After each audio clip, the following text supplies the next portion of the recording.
college football playoff rankings around the corner, there is no one ranked higher than Heather Dinich to give us the latest on a wild Saturday. Heather, let's begin with Ohio State knocking off Penn State. What are the ramifications from that game?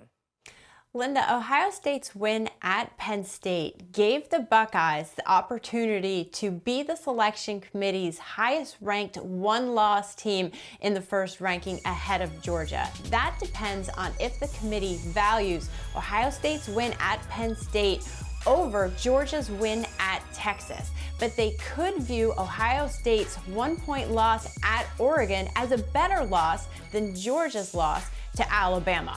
What it does to Penn State is it puts them in a precarious position, obviously, for the Big Ten Conference Championship game.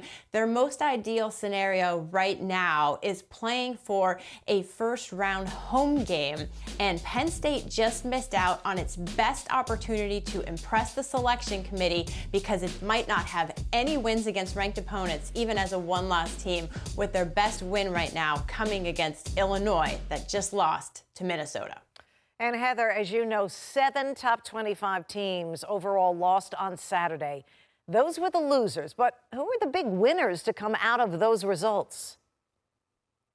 Linda, one of the biggest winners was Notre Dame because there was going to be a huge question in that committee meeting room about their home loss to Northern Illinois, and that should not be an issue anymore. Notre Dame should have a firm spot in the committee's 12 when it's released on Tuesday, along with Boise State, which is leading the Group of 5 race as the 5th highest ranked conference champion because they're at the top of the Mountain West Conference standings right now. They've got a Heisman hopeful in Ashton Jeanty, the nation's leading team when it comes to sacks and the number 3 scoring offense in the country. But I would also throw 2-loss Alabama back into the conversation. The Tide is one of the top teams in ESPN's strength of record metric.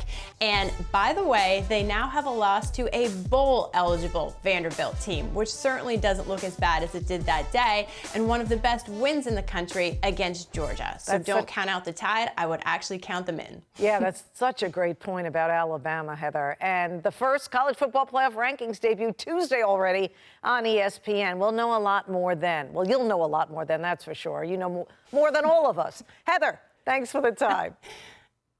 Thanks, Linda.